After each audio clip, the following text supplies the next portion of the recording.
we are here at Teaberry Wood Products, space 521 at the flea market, and we have a family who does some amazing work.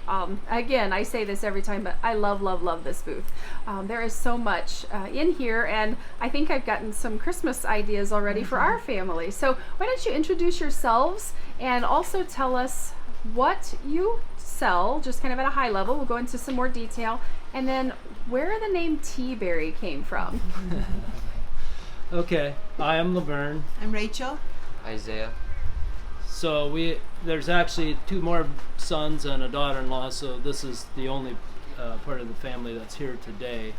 Now you wanted to know where the name came from. What does Teaberry mean, or where did that come from? All right, we got the name from our subdivision. When they subdivided the land off of the farm, the county called it Teaberry Subdivision. So we decided, hey, it'll be Teaberry Wood Products. Something unique. It is unique. That's why I thought it has to have some meaning behind it, but why not share it, right? So we're going to talk a little bit about the product. I see here a lot of wood items behind you. What would you say is your most popular or top selling product within what you offer? Probably the napkin basket. Baskets generally, but the napkin basket specifically, I would say, followed by our Christmas items. We sell lots of seasonal, like Christmas nativities, and then also the empty tomb at Easter, things like that. Awesome. Yeah, maybe in that order. And I also had noticed and said, you guys keep up on some trends as well. I see a lot of really trendy llama puzzles. The puzzles have been really a neat piece that we have bought even for some of our family members. How do you create these ideas, and where do you come up with them, and how do they get executed when you, like I see these finished products, right? But there's a whole process behind it. Yeah.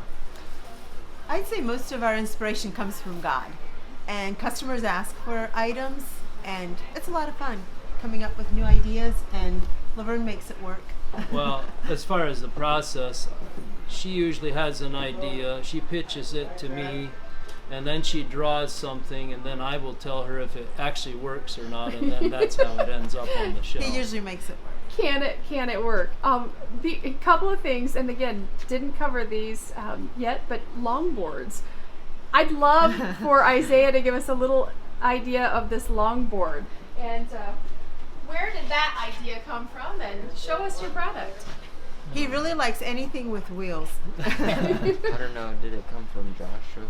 My second son asked me if I would make one, and pretty soon I found myself making one for each one of my children, and we decided, hey, why not market longboards? And so we're in the process of doing that. In fact, that is the only one we have in stock right now. So awesome. So I know, again, what's on my Christmas list, and hopefully my son doesn't see this out on social media.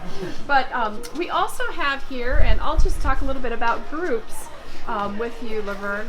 What are some special things you do with groups? And I just handed you a piece that you guys have produced, but explain to us how that might work for a group who might want to come and visit your shop or see what you have to offer. Okay, so we do or did primarily group travel. We had buses come in, and over the years, and this actually was an idea from Great Life Tours. Vicky was the one that came up with this idea for a group assembly project.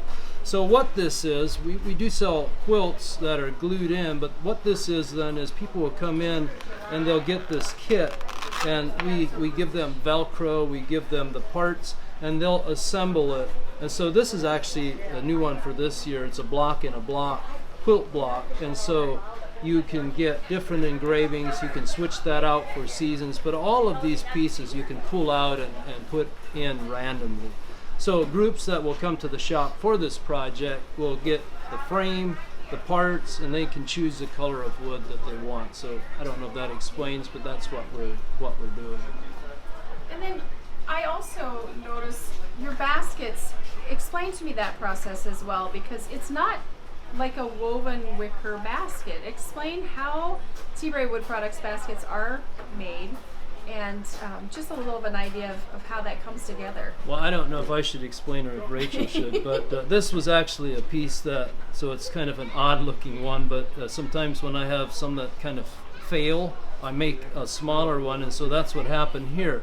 So all of our baskets are cut from flat stock, and in this situation you're probably not going to be able to see it, but we cut lengthwise with the scroll saw in each one of these weavers, and then they're glued back together. And so I don't know if I can simply explain how it goes together. So they start out as a flat piece of wood and are assembled something like this.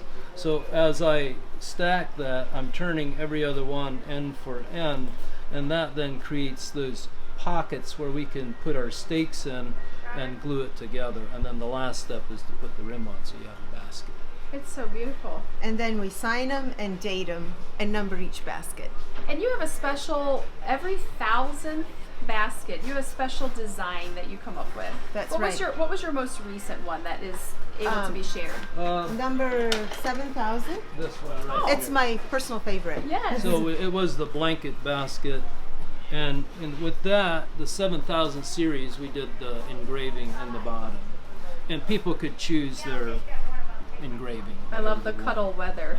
Well, you guys have an amazing family. You have an amazing booth here at Shipshewana Flea Market, space number 521, and we appreciate you being vendors. We appreciate you taking the time. One final wrap up, I usually ask, what ideas or what advice might you give to a vendor? You guys have been around for a while, that is just starting out, or someone with a dream, someone with an idea, and what advice would you give to them to help make them successful as well? You ask so tough questions. Well, I think if someone, it would depend on the situation, but for us personally, I decided that the best thing we can do is try it out and then stick with it. Don't go in and think, the first day everything's going to fly off the shelf. Listen to your customers, because they're going to give you advice, and the longer you listen to them, the better you're able to serve them. But the Shipshewana Flea Market has really served us well over the years, and I would recommend it for anyone. So I don't know if that answers your question or not. That helps. And you love what you do. I can tell that, and that We get makes to a big work together. difference. Awesome. And you said you get to stay with your family, and you get to see your family, and all derived by God, and that is an amazing story. So thank you very much, and come out and visit them at the flea market.